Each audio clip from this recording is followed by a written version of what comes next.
Zeus dan deretan kekasihnya. Kalau kita ngomongin kekasih gelap Zeus, pasti nggak ada habisnya. Dia tuh terkenal mengawini segala sesuatu makhluk yang dianggapnya menarik. Deretannya pasti panjang banget. Maka dari itu kali ini aku akan membahas kekasih Zeus yang paling terkenal aja. Dan beberapa ada yang bernasib sangat tragis. Yang pertama kita mulai dari Metis. Setelah mengklaim tahta, Zeus jatuh cinta kepada Titan Metis, dewi kehati-hatian dan kebijaksanaan. Dia mencoba menghindari Zeus dengan segala cara yang dia bisa. Sang dewi memiliki kekuatan metamorfosis yang mampu mengubah dirinya menjadi berbagai hewan untuk menghindari Zeus. Tapi Metis tidak bisa menghindar selamanya. Zeus menangkapnya dan langsung menjadikan Metis sebagai istrinya. Kemudian dia langsung hamil dan menghasilkan keturunan yang luar biasa. Namun, Oracle of Gaia memberitahu Zeus bahwa dewi itu akan melahirkan dua anak. Yang pertama adalah seorang gadis yang akan menyamai ayahnya dalam kekuatan dan kepintaran. Yang kedua akan menjadi seorang anak laki-laki yang akan lebih kuat dari ayahnya dan akan merebut tahtanya. Zeus takut menghadapi hal yang serupa seperti ayahnya, Titan Kronos, dan seperti kakeknya, Uranos. Seperti yang kita tahu, ayahnya dan kakeknya masing-masing saling dikudeta sama anaknya. Jadi, terinspirasi dari ayahnya, Zeus mengubah Metis menjadi setetes air dan dia menelan istrinya yang sedang hamil, tidak memberinya kesempatan untuk melahirkan. Setelah menelan istrinya, Zeus menyerap kemampuan Metis. Dia sekarang menjadi dewa yang jauh lebih adil, bijaksana, dan tidak begitu impulsif lagi. Waktu terus berjalan, Zeus mulai merasakan sakit kepala yang luar biasa, dan ukuran kepalanya itu jadi besar banget. Perlahan-lahan terus dan terus membesar. Kemudian dia menyuruh God of Forge, Hephaestus, untuk membelah kepalanya menjadi dua. Dengan kapaknya, Hephaestus pun membelah kepala Zeus, dan dari lubang yang ada di kepala Zeus, keluarlah Athena. Dia sudah berukuran gadis dewasa. Zeus bangga melahirkan makhluk yang luar biasa karena Athena menurunkan kecerdasan dan kebijaksanaan dari ibunya. Dia juga akan dianggap sebagai dewi strategi pertahanan perang, dan oleh karena itu dia selalu bentrok dengan Ares, dewa perang. Sementara itu, Metis tetap tinggal di dalam perut Zeus, sehingga ramalan itu tidak akan pernah digenapi. Athena akan menampilkan dirinya sebagai dewi yang gagah berani, murni, adil, dan baik hati. Dia dianggap sebagai putri kesayangan Zeus. Banyak yang menganggapnya sebagai pewaris tahta Zeus. Selanjutnya ada Europa. Di kerajaan Tyre di Venesia, ada seorang putri cantik, namanya Europa. Dia adalah putri Raja Agenor. Raja memberi putrinya gaun yang megah. Itu pernah diberikan kepada ibunya, bidadari Lebia, sebagai hadiah dari kekasihnya Poseidon. Jadi sebenarnya Europa ini adalah cucu dari Poseidon. Wanita muda itu tampil anggun sambil mengenakan gaun yang dibuat oleh para dewa, sedemikian rupa sehingga kecantikannya menarik perhatian Zeus. Pada malam hari, sang putri mengalami mimpi yang aneh. Dua wanita dewa sedang bertarung, satu dengan ciri-ciri timur, sedangkan yang lainnya tampak barat. Pemenang dari pertandingan itu akan diberi hadiah, yaitu memiliki Europa. Wanita barat itu menang dan mendekati Europa sambil berkata, "Ikutlah denganku. Aku akan membawamu ke negeri yang jauh, di mana kamu akan diserahkan kepada Zeus." Europa terbangun ketakutan, tetapi dia nggak yakin kalau itu cuma mimpi. Dia tuh tahu kayaknya itu adalah ramalan. Keesokan paginya, sang putri memutuskan untuk berjalan-jalan bersama dengan teman-temannya di tepi pantai. Dipenuhi dengan nafsu, Zeus melihat segala sesuatu dari atas, dan dia memutuskan untuk bertindak. Dia meminta bantuan putranya yaitu Hermes yang mengarahkan kawanan raja agar lebih dekat dengan gadis-gadis itu tanpa menarik banyak perhatian. Zeus kemudian berubah menjadi banteng putih yang sangat cantik dan membaur dengan kawanan sapi yang ada di situ. Gadis-gadis muda itu dengan cepat memperhatikan hewan yang luar biasa itu dan memutuskan untuk mendekatinya. Banteng putih ini tampak jinak dan mengeluarkan bau yang sangat harum. Europa dan teman-temannya mulai membelainya dan merasa senang dengan banteng yang begitu cantik. "Mengapa kita tidak menungganginya? Aku akan menjadi yang pertama," kata Europa, sudah naik ke atas banteng. Zeus perlahan membawa sang putri berkeliling pantai. Gadis muda itu sangat puas. Salah satu temannya berkata, "Sekarang giliranku, biarkan aku menungganginya sebentar." Zeus berlari lebih cepat untuk menjauhkan diri dari gadis-gadis lain dan menuju ke laut. Banteng dan gadis muda itu masuk ke dalam air. Hewan itu berenang dengan sangat baik dan tampaknya dia juga mampu berselancar di ombak. Europa sangat girang dengan pengalaman itu, tapi dia tiba-tiba merasa bahwa banteng itu membawanya ke laut lepas. Dia memeluk hewan itu takut tenggelam. Keduanya mengarungi lautan biru dalam waktu yang lama. Malam pun tiba dan banteng itu membawa gadis itu ke pulau lalu meninggalkannya. Gadis muda itu putus asa menyadari bahwa dia tidak tahu di mana dia berada. Keesokan harinya, dia masih sendirian. Gadis malang itu takut dia tidak akan pernah bisa pulang lagi. Europa putus asa memutuskan untuk bunuh diri. Kemudian, Aphrodite dari cinta muncul. Dia berkata, "Apakah kamu ingat saya?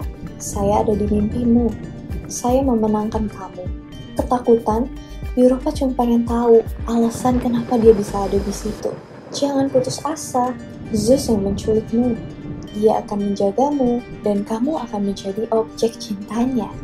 Bersamanya, kamu akan dihormati dengan keturunan yang termasyhur." Kemudian Zeus muncul dan memperkenalkan dirinya kepada gadis muda itu. "Aku Zeus, penguasa Olympus, dan tanah tempatmu berdiri telah menjadi milikku sejak aku lahir. Namanya Kreta. Tapi mulai sekarang, pulau yang megah ini akan menjadi milik keturunan kita."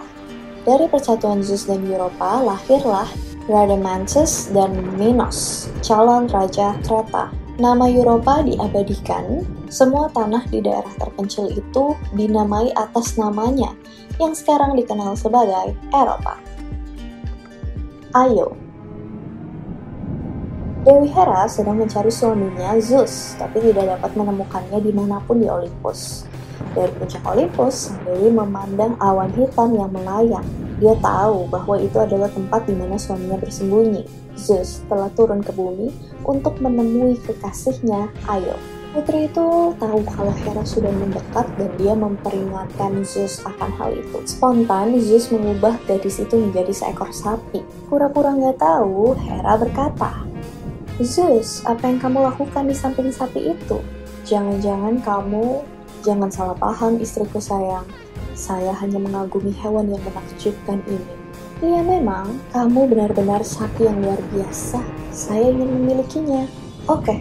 Tanpa jalan keluar, Zeus nggak bisa berbuat apa-apa, dia memberikan sapi itu pada Hera. Hera membawa sapi malang itu ke Olympus. Ketika sampai di Olympus, Hera memanggil pelayan setianya yaitu Argos, yang merupakan salah satu makhluk bermata 100. Monster itu membawa sapi kecil yang cantik itu ke Mesir, tersembunyi dari semua orang. Di sana dia melepasnya tapi tetap waspada setiap saat. Bahkan saat dia sedang istirahat, Argos tetap membuka sebagian matanya dan memperhatikan sapi itu. Setelah menyadari hilangnya Io, Zeus meminta bantuan Hermes untuk menemukan makhluk yang telah membawa pergi Io. Dia diperintahkan untuk membunuh makhluk itu. Hermes berjalan melewati setiap padang rumput dan di setiap ladang, dia mencari sapi Zeus yang hilang. Dewa ini akhirnya melihat Argos yang sedang mengawasi Io. Hermes yang licik memutuskan untuk menyamar sebagai seorang gembala dan berjalan ke arah mereka berdua, seolah-olah dia tidak menginginkan apapun sama sekali. Hermes mendekati mereka sambil memainkan seruling dan melodi itu menyenangkan makhluk itu. "Kemarilah gembala dan mainkan lebih banyak alat musik itu untukku." Hermes pun mulai memainkan seruling itu dan lama-lama monster itu semakin rileks, tapi masih ada mata yang terbuka. Argos bertanya tentang cerita instrumen tersebut dan Hermes yang cerdas memutuskan untuk menceritakan kisah itu seolah-olah dia sedang menceritakan cerita pengantar tidur. Ketika makhluk itu menutup mata terakhirnya, Hermes memukulnya dengan caduceusnya yang memiliki kekuatan untuk membuat siapapun tertidur lelap. Kemudian dewa itu menghunus pedangnya dan memenggal kepala monster itu. Io bebas namun masih dalam wujud sapi. Dewi Hera yang sekarang sadar akan kematian pelayan yang setia memutuskan untuk menghormatinya dengan meletakkan masing-masing matanya di bulu merak kerajaannya, peliharaannya, dan memutuskan bahwa Ayo tidak bisa lepas dari hukuman. Dia memerintahkan Irenaeus, entitas pembalasan dendam, untuk menyiksanya kemanapun dia memutuskan untuk pergi. Sejak hari itu, sapi malang itu terus diganggu oleh sekumpulan lalat yang tidak pernah memberinya kedamaian. Dia juga tidak bisa tidur. Lelah dengan hal itu, sapi itu jatuh dan dia memohon kepada para dewa untuk mengakhiri penderitaannya. Zeus berjanji kepada Hera bahwa dia tidak akan pernah mengejar sang putri lagi jika dia melepaskan Ayo dari hukumannya. Jadi, Hera mencabut hukuman putri muda itu dan Zeus mengembalikan bentuk aslinya. Orang-orang Mesir yang melihat perubahannya itu menyembah gadis itu seolah-olah dia dewa. Sang putri mengandung anak Zeus dan melahirkan Epaphus. Keduanya memerintah di Mesir selama bertahun-tahun. Ia mulai disebut sebagai Dewi Isis dan Epaphus adalah dewa Apis dan pendiri kota besar Memphis. Yang selanjutnya ada Leda. Tyndareus memerintah atas Sparta dan berhutang mahkota kepada Hercules yang telah membunuh saudaranya setelah usahanya untuk merebut tahta Sparta. Raja Sparta menikah dengan seorang putri cantik bernama Leda. Dia begitu cantik sehingga lagi-lagi menarik perhatian Zeus. Suatu hari Leda menyegarkan dirinya di tepi sungai ketika dia melihat ada seekor angsa yang sangat cantik. Gadis itu terpesona dengan keindahan angsa itu dan dia terus menatapnya. Namun tiba-tiba ada seekor elang menyerang angsa itu dengan cakarnya yang tajam. Angsa cantik itu menghindari serangan itu dan buru-buru mendekati sang ratu. Ratu kemudian langsung melindunginya dan ketika menyentuh angsa itu, dia terkejut dengan bulunya yang sangat halus. Dia tidak tahu kalau angsa ini adalah jelmaan dari Zeus. Zeus pun mengawini Leda. Setelah kepergian angsa itu, Leda masih merasa kesepian dan dia mencari suaminya yaitu Tyndareus. Setelah Leda hamil, orang-orang kaget banget karena dia meneteskan 2 telur. Bukan melahirkan anak, tapi meneteskan 2 telur.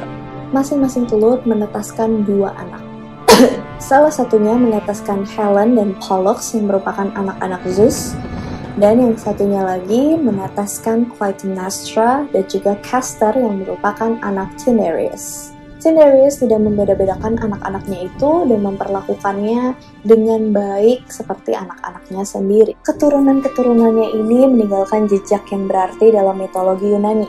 Clytemnestra kemudian akan menikahi Agamemnon, raja Yunani terbesar.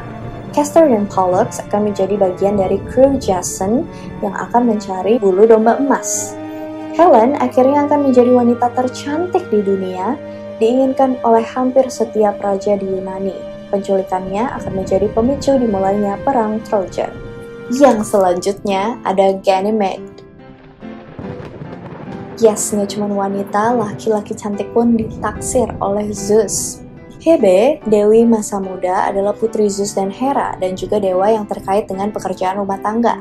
Salah satu karyanya adalah bertindak sebagai pencuci piring selama jamuan makan yang diadakan di Gunung Olympus. Hebe menyajikan nektar yang akan memberikan keabadian kepada dewa. Suatu hari, secara kebetulan, Hebe tersandung dan menjatuhkan semua nektar suci itu. Dewa di sekitarnya tertawa. Namun Zeus sama sekali tidak menganggapnya lucu dan memutuskan untuk melepaskan dewi muda dari statusnya sebagai juru minuman para dewa. Hera marah dengan berita bahwa Hebe tidak lagi menyajikan nektar dan ambrosia dan berkata, "Saya harap Anda tidak merencanakan apapun dan jangan memanfaatkan kegagalan Hebe untuk menggantikannya dengan salah satu simpanan terkutukmu. Jangan khawatir istriku, aku akan menemukan seseorang yang layak untuk peran seperti itu."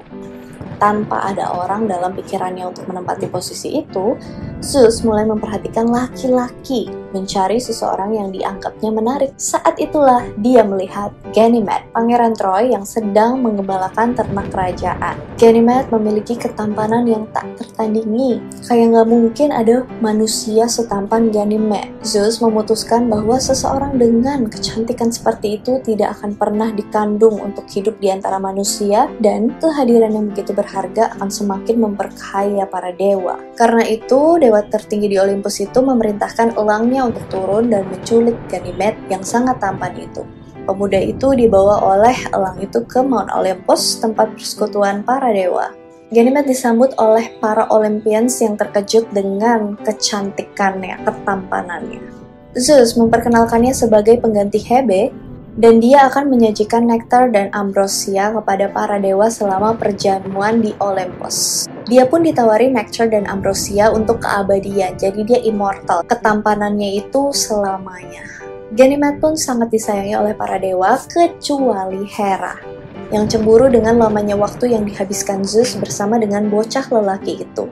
Tidak hanya Hera, tapi Raja dan Ratu Troy sangat sedih akan hilangnya putra mereka.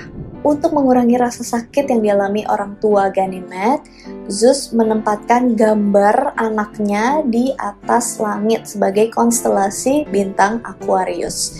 Jadi kapanpun orang tuanya merasa rindu pada Ganymede, mereka bisa melihat ke bintang itu. Yang selanjutnya ada Lamia. Lamia adalah makhluk iblis kuno dalam mitologi Yunani. Sosok wanita dengan ekor ular merupakan sumber ketakutan pada zaman dahulu. Tapi sebenarnya Lamia tidak selalu seperti itu, sama halnya dengan Medusa. Dia pernah menjadi ratu cantik, putri Poseidon yang memerintah wilayah Libya. Kecantikannya begitu mencengangkan, sehingga lagi-lagi menarik perhatian Zeus, dan dia juga dikawini oleh Zeus. Sang ratu memiliki beberapa anak. Ini adalah sesuatu yang membuat Hera sangat marah. Dia membalas dendam kepada ratu cantik ini dengan cara yang paling kejam. Hera bertanggung jawab atas kematian semua anak Lamia.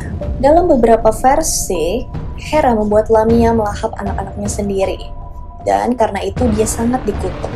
Wanita muda itu berubah menjadi makhluk setengah wanita, setengah ular yang makan anaknya sendiri dan orang-orang muda.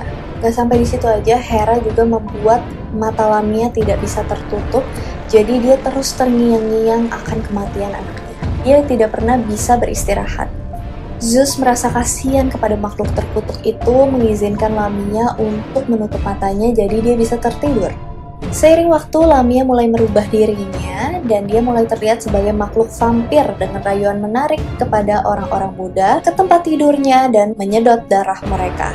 Cerita rakyat abad pertengahan membuat Lamia menjadi semacam makhluk hantu, dan ceritanya diceritakan dengan tujuan untuk menakut-nakuti anak-anak. Lamia meski menjadi sosok yang kehilangan relevansinya seiring berabad-abad berlalu, masih menjadi sumber ketakutan dan daya tarik. Selanjutnya ada Semele.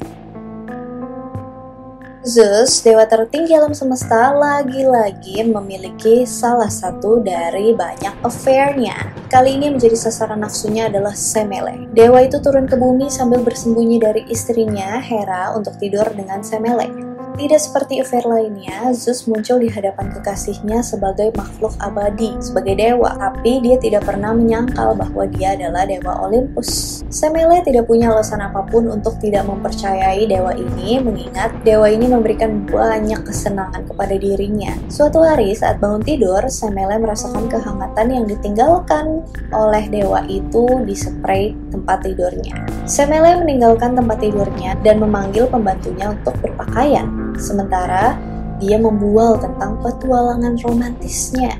Semele tidak pernah menduga bahwa sebenarnya wanita tua itu adalah Hera yang sedang menyamar. Sang dewi menahan amarahnya dan telah dipermalukan oleh Zeus, berencana untuk menghukum sang putri. Pelayan itu bertanya kepada Semele tentang identitas asli kekasih Semele itu. Dia menyatakan bahwa dia merasa sang putri memiliki pengalaman yang sangat singkat sebagai kekasih, dan dia takut kalau kekasihnya mencari wanita lain yang lebih berkomitmen. Sang putri mulai mempertanyakan situasinya, tapi sebenarnya dia percaya sama kekasihnya. Tapi dia minta bantuan pembantunya untuk menyelesaikan keraguan ini. Pelayan itu menasihatinya bahwa dia harus membuat Zeus bersumpah bahwa Zeus akan menampilkan dirinya apa adanya. Semele menganggap ini sebagai ide yang sangat bagus. Jadi pada malam hari saat kekasihnya kembali, Semele menyatakan sesuatu padanya. Cintaku, aku tidak pernah menanyakan apapun padamu, tapi aku ingin menanyakan satu hal sekarang. Tanyakan apapun yang kamu inginkan karena aku bersumpah demi sungai Styx bahwa aku tidak akan menyangkal apapun untukmu. Saya ingin melihat kamu apa adanya, dengan semua kemuliaanmu dan kemampuanmu. Zeus merasa ngeri dengan permintaan kekasihnya, tapi karena dia telah bersumpah, jadi mau gak mau dia harus menepati janjinya karena dewa tidak boleh mengingkari janjinya. Dewa Agung ini menunjukkan dirinya dalam semua kemegahannya di depan putri muda yang sejak awal merasa kagum dengan kecemerlangan kekasihnya. Tapi terang dan panas yang dipancarkan oleh Zeus menjadi lebih kuat dan mulai membakar Semele dan dia bisa merasakan kematiannya. Gadis malang itu berpikir, betapa bodohnya aku membiarkan seorang pelayan menanamkan benih kekhawatiran di hatiku. Dari Semele hanya tersisa setumpuk abu. Namun Zeus merasa ada kehidupan di tengah abu itu. Itu adalah embrio bayi yang belum terbentuk sepenuhnya. Zeus membuka celah yang ada di pahanya alias merobek pahanya dan dia memasukkan bayi itu ke dalam pahanya. Dia kan udah pernah melahirkan Athena dari kepalanya, jadi ya mungkin sekarang dia bisa melahirkan lagi dari pahanya. Oleh karena itu, setelah beberapa waktu bayi ini lahir dan dia dikenal sebagai Dionysus, dewa anggur dan pesta. Dia adalah satu-satunya di Olympians yang lahir dari ibu manusia biasa, mortal. Selanjutnya ada Callisto. Callisto adalah seorang putri cantik, putri Raja Lycaon, Raja Arcadia. Kecantikannya memukau pria dan dewa. Gadis itu menjadi kekasih Zeus dan seorang anak laki-laki, Arcus, lahir dari persatuan ini. Dewi Hera setelah mengetahui pengkhianatan lainnya memutuskan untuk menghukum saingannya. Hera mengutuk Callisto. Tangan halusnya berubah menjadi cakar yang tajam. Sang putri mencoba berteriak minta tolong tetapi hanya teriakan mengerikan yang keluar dari mulutnya. Callisto telah berubah menjadi beruang yang besar. Beruang itu pun berkeliaran di hutan. Sang putri memohon kepada Zeus untuk mendapatkan kembali bentuk aslinya. Tetapi Zeus tidak ingin memusuhi istrinya dan tidak melakukan apapun untuk Callisto. Beruang itu berkeliaran di tepi hutan, di samping tempat tinggalnya, dan bersembunyi dari semua orang. Dia menyaksikan teman dan kekasihnya melanjutkan hidup mereka. Meskipun takut ketahuan sama pemburu, dia mempertaruhkan nyawanya untuk melihat putranya, Arcus. Arcus kecil tumbuh dengan keyakinan bahwa suatu hari dia akan melihat ibunya lagi. Waktu berlalu dan ketika beruang ini bertemu dengan seorang pemburu di hutan, dia menyadari bahwa pemburu ini adalah putra kesayangannya Arcus. Dia sudah tidak melihat Arcus selama bertahun-tahun. Sang ibu lupa bahwa sosoknya yang sekarang adalah seekor beruang besar. Dia buru-buru ingin memeluk putranya. Nah, sementara Arcus mengira bahwa beruang ini mencoba menerkamnya. Dia mencoba menusukkan tombaknya kepada beruang itu. Zeus tidak akan membiarkan tragedi seperti ini terjadi. Dia mengubah ibu dan anak ini menjadi konstelasi. Konstelasi sang ibu dikenal sebagai Ursa Major dan konstelasi sang anak dikenal sebagai Ursa Minor. Tapi Hera sangat marah melihat saingannya dan anaknya dihormati di langit. Dia meminta bantuan Poseidon dan Thetis untuk tidak melindungi konstelasi Callisto dan putranya. Oleh karena itu, konstelasi Ursa Major dan Ursa Minor melintasi langit sepanjang malam tanpa bersembunyi di perairan laut sedetik pun.